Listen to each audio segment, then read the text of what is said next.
Vamos a hacer el análisis a continuación. Para eso hemos invitado al programa a Wilfredo Amer Ruiz de la Asociación Musulmana Estadounidense. ¿Qué tal? ¿Cómo estás? Placer. Y también Aaron Glantz, analista político y director de Shalom Israel Radio, Radio Israel. ¿Qué tal? Así es, muchas gracias. Muchísimas gracias por estar con nosotros. Igualmente, gracias, Félix. Primero una lectura rápida. Quisieras de los últimos acontecimientos. Es una tragedia nacional, sin lugar a dudas, lo que ha ocurrido. Estamos hablando de 2000 heridos y muchísimos muertos. Y además, el tema de qué va a pasar. ¿Qué sucede con todo esto?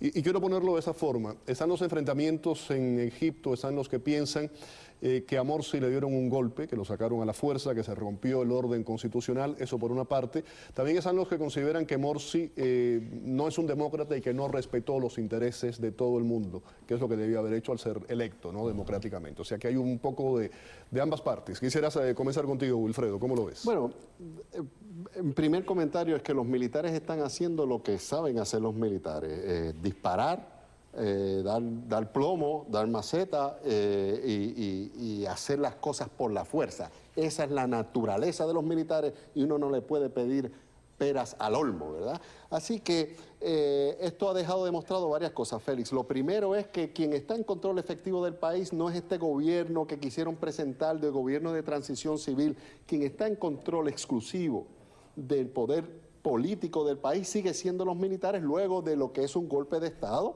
un tradicional golpe de Estado, como se reconoce en las ciencias políticas básicas, que ha habido y sigue habiendo esta timidez de nuestro gobierno de llamarle por lo que ha sido. ¿Por qué? Porque en ese sentido el gobierno estadounidense, y hay que decirlo y desnudarse para decirlo, ha sido algo cómplice de las fuerzas militares, porque ha sido, para darte un ejemplo, Félix, en los pasados 30 años, nuestro gobierno le ha dado más de 60.000 millones de dólares a las Fuerzas Armadas egipcias, 60.000 millones de dólares, que es lo que lo han colocado. Pero precisamente y sostenido. eso que estás diciendo no es el problema que hay. Al dar esa ayuda, allá hay un acercamiento, y Egipto siempre ha sido un lugar fundamental para los Estados Unidos.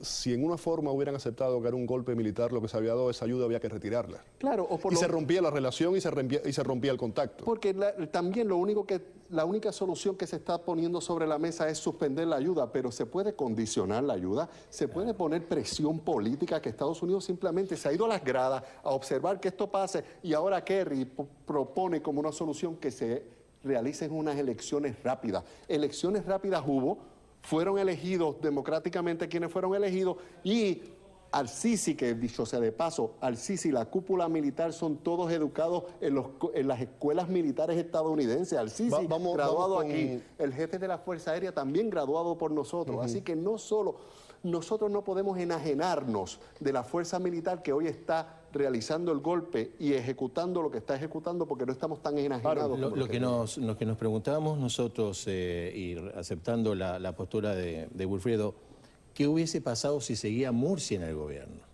¿Cómo hubiese terminado o cómo hubiese avanzado su gobierno? Pero no había una serie de vías constitucionales, democráticas, de sacarlo al poder que no fuera de esa forma. Lo que pasa es que él quiso cambiar la Constitución, él quiso modificar parte de esa Constitución, y ese es el nudo de esta situación.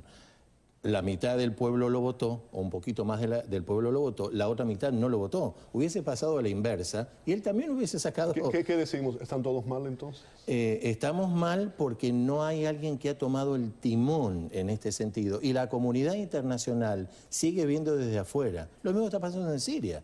Más de no sé cuántos miles de muertos, 150.000 muertos, 1,5 millones de desplazados. Sí. Y el señor Bashar al-Assad sigue dominando la situación. La comunidad internacional, las Naciones Unidas, Estados Unidos, nadie está haciendo el conflicto interno que hay, y la pregunta para los dos, comienzo contigo, ¿es realmente un debate de cómo se define la democracia o es un tema religioso? Es que, bueno, se mezclan desde mi punto de vista los dos puntos. Los que están muy fanaticados, muy fanáticos en cuanto al tema de la religión, el caso de la hermandad musulmana, y el tema democrático, que después de tantos años sin democracia, es muy difícil llevar de un día a otro a un pueblo. ¿Podemos ver la democracia en muchos de esos países desde nuestra óptica occidental? Hay que hacer un trabajo muy fuerte de educación en las pequeñas, en los chicos, en los jóvenes, para que dentro de algunos años podamos ver esto. Mientras tanto, vamos a seguir sufriendo en estos países. Hay dos retos, Félix, que está representando o presentando el nacimiento de estas democracias luego de la primavera árabe.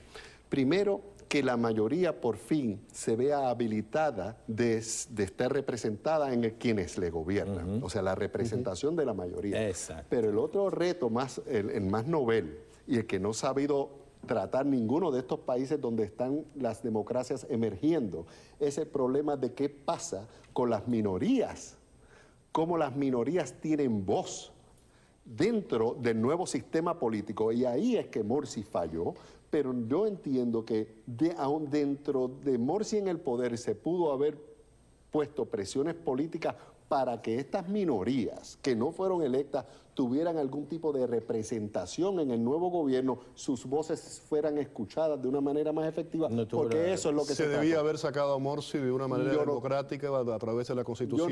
Yo creo que se debió forzar al gobierno de Morsi para que le diera espacio a esas minorías que participaran de una manera efectiva en el nuevo gobierno, porque lo que va a pasar ahora no va a ser la solución, Félix, porque si viene el otro bando, el otro 50%, claro, como dijo Aarón, esto es un país dividido en 50 y 50, ahora viene el otro 50% al poder. ¿Qué vas a dejar? La hermandad musulmana, que representa 35% del país, al 20 y pico por ciento que representan los sectores salafistas fuera, son más radicales. Vas a desenfranquiciar a 50, el otro 50%. Pero, Wilfredo, te hago la misma pregunta que le hacía Aarón. ¿Es un tema religioso esto, eminentemente religioso? Lo que pasa es que nosotros en Occidente se nos hace difícil entender que en Medio Oriente desligar la religión de la política es imposible. De hecho, hay una aspiración del pueblo hebreo, de Israel, hoy día, de que Israel sea aceptado como el Estado judío de Israel. Quieren ponerle ese apellido a la República de Israel. ¿Por qué?